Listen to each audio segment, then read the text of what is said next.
বিশ্ব কূটনীতিতে বারবার মার খেয়েই যাচ্ছে ভারত। আমেরিকা, চীন, রাশিয়ার পর তাজিকিস্তানের কাছেও কূটনীতিকভাবে ধরাশায়ী হলো মোদির দেশ। মধ্য এশিয়ার দেশটিতে অবস্থিত নিজেদের একমাত্র বিদেশি পূর্ণাঙ্গ বিমান ঘাঁটি থেকে নিজেদের সৈন্য ও সামরিক সরঞ্জাম নীরবে প্রত্যাহার করেছে নয়াদিল্লি। আয়নি বিমান ঘাঁটি থেকে সৈন্য সরিয়ে নেওয়ার মধ্য দিয়ে প্রায় 2 দশক ধরে ওই অঞ্চলে ভারতের সামরিক উপস্থিতির অবসান ঘটেছে।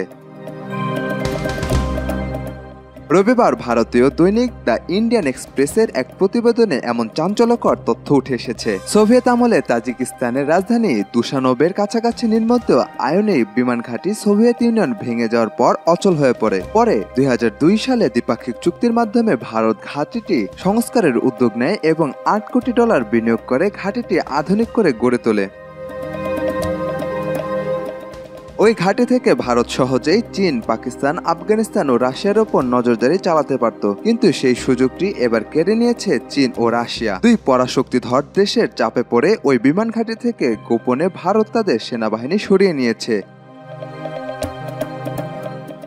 সরকারি ব্যাখ্যায় বলা হয়েছে, তাজিকিস্তানের সঙ্গে সীমিত দ্বিপাক্ষিক সহযোগিতার অংশ হিসাবে আয়নি ঘাঁটিটি পরিচালনা করে আসছিল ভারত, কিন্তু এই চুক্তির মেয়াদ 2022 সালে শেষ হওয়ার পর ভারত আনুষ্ঠানিকভাবে ঘাঁটিটি তাজিক সরকারের কাছে হস্তান্তর করে।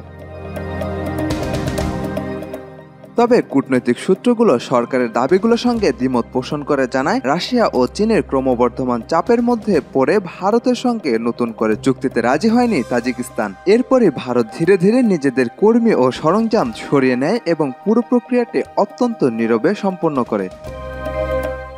সাজিদ আকরাম, সৌরভ, আজকাল।